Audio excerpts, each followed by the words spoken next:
protected group from employment opportunities. The Age Discrimination Act is an act saying that you can't discriminate over people who are over 40, which is really important. You can't deny anyone the right for employment if they're over 40. And it applies to employees and job applicants. The next act is the Pregnancy Discrimination Act, saying you can't discriminate against any employee who's pregnant or has any related medical conditions. Another law with the Pregnancy Discrimination Act is the Equal Pay Act, with men and women, saying that they both have to be paid equally. The jobs needs to not be identical, but they must be substantially equal. And along with what Nicole said, another important act is the Americans with Disability Act. This became law in 1990. This act is a civil rights law that prohibits discrimination on the basis of disability in employment, state and local government, public accommodations, commercial facilities, transportations, and telecommunications. And this also applies in the U.S. Congress. There's also a law that requires employers with 15 or more employees to provide qualified individuals with disabilities and equal opportunity to benefit from the full range of employment with related opportunities available to others.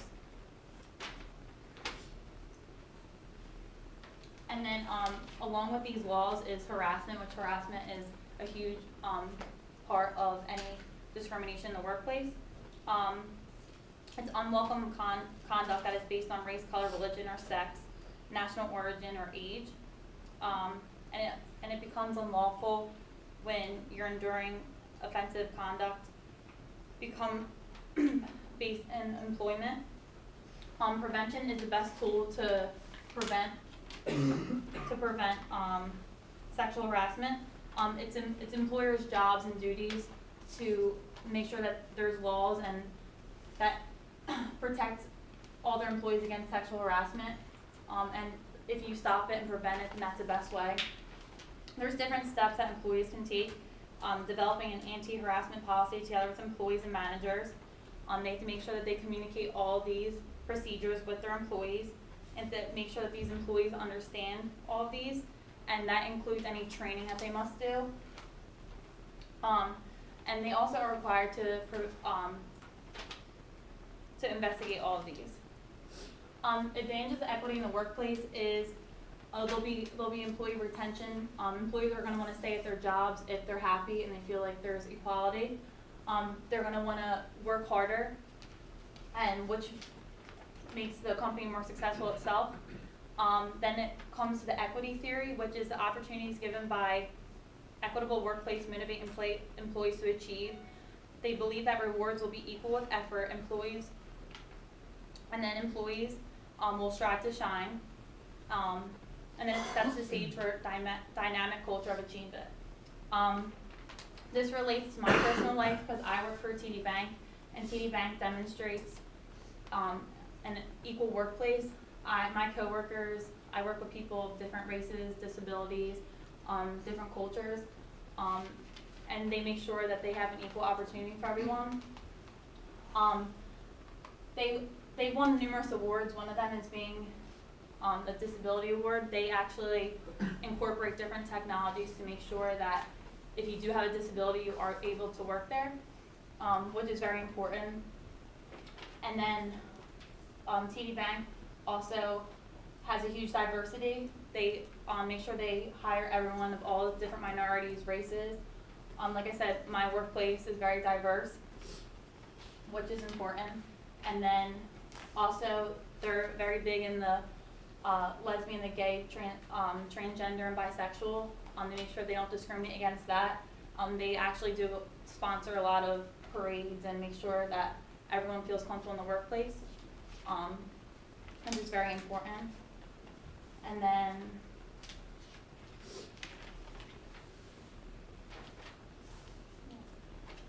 just wrapping everything up, if employees feel that they work in a place that shows equality, they're going to want to work harder, they're going to want to stay at their job, which then in turn leads to a successful business with happy employees. And now here's Shelby with privacy.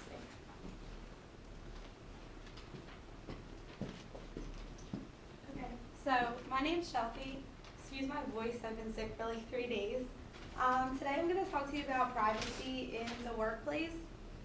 And usually when you walk into a workplace, like, you have to realize that, like, you really don't have any privacy. You're monitored like 24/7 on every technological like aspect there is, especially in the day and age that we have, like, with all the computers. Employers have like the right to like monitor your screen at all times and to watch what you're doing all the time. They can even monitor like how many keystrokes you take in a day to see like if you're actually like doing the right amount of work or if you're doing under or over. Along with emails, even your like, especially your company email they can get into without a question, but like even your private email, if you're doing that on your work computer, they have the right to go in there and look at all of that. If there was like ever an issue that they needed to like look up evidence for something or like something was going on in the workplace, they have the right to go in and look through your entire email. The only time that like it gets a little iffy is if like you're emailing, like it's like a legal issue and you're emailing like a lawyer or something about something that's going on in the workplace that's wrong. That is the only time where like that I've found that like it's actually like not okay for them to go through your things. Regarding telephones in the workplace, you're monitored 24/7 on the telephone, no matter who you call, if it's a customer, if it's like someone at your house, if you're calling your mom, even if you're calling like another coworker at another desk, like they can record your entire phone conversation, and they do. Okay. Why? Okay, let me call a timeout real quick. Just, I've got a couple of things up here I need to do. You're too dark against that screen, so I need to turn the lights up. And then, I think when this fell, I lost my microphone.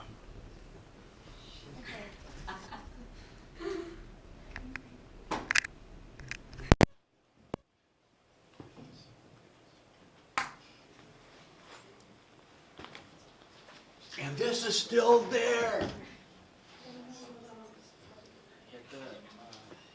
This is Google. Oh, you're right there. Or maybe try No, it's right in the. Yeah. that right. Now,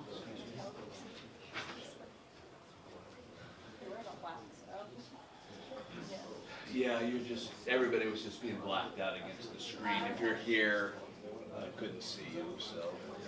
I thought that was a good opportunity to jump right in. Yeah, probably. So take a deep breath, remember where you are. Keep going.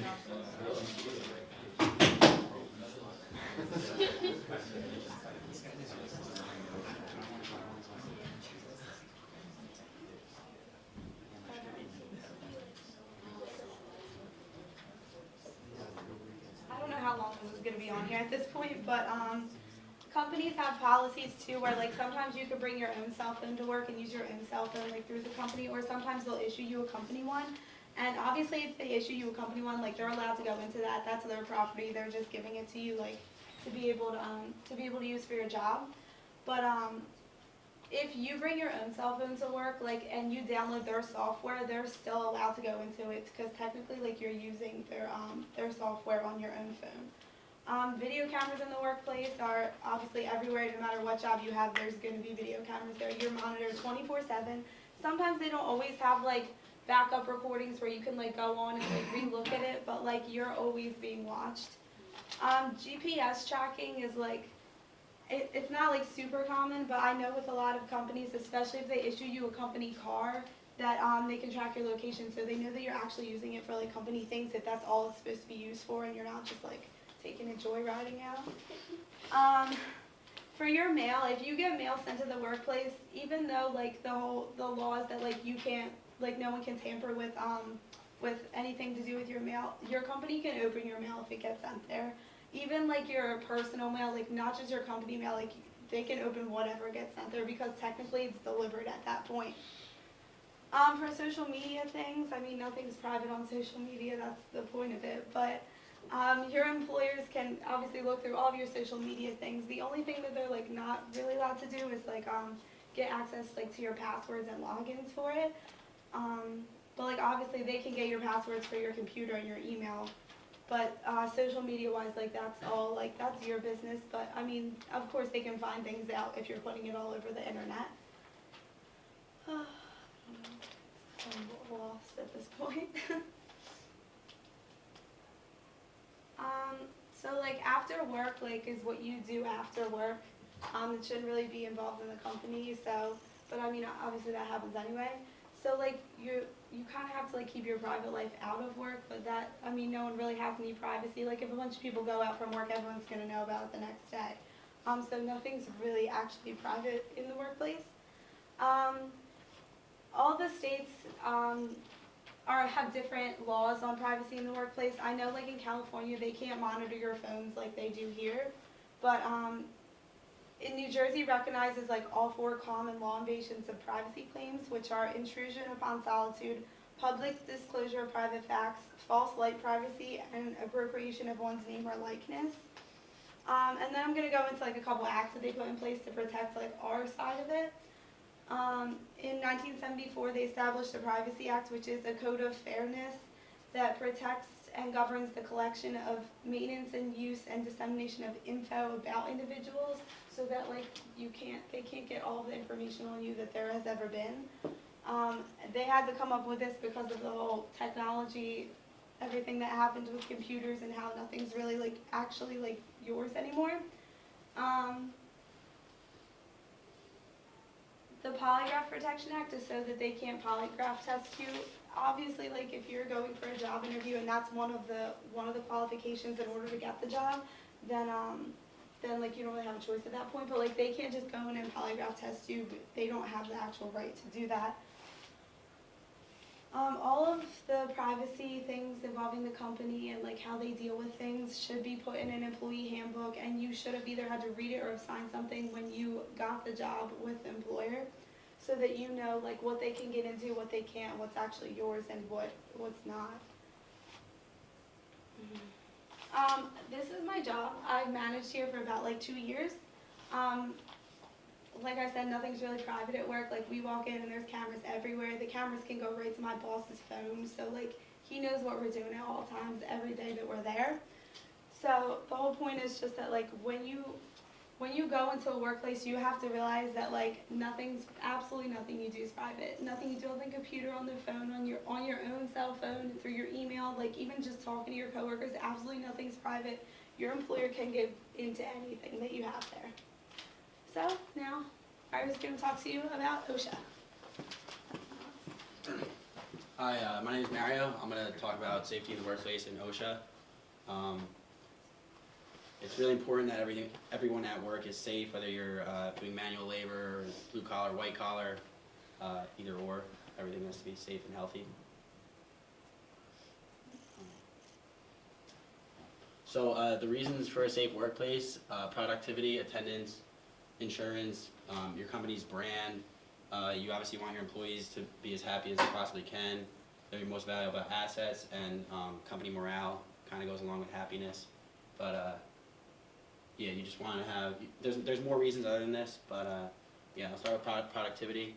So if you're working in a real safe place and a healthy environment, all the employees are going to be more productive because they'll be like willing to work because they're not, I don't know, like running into rats and stuff like that, or like falling, tripping over stuff. So your employee attendance, if you're in a healthy place or safe place, employees aren't going to want to like skip work or take off, call out if they like don't really have to.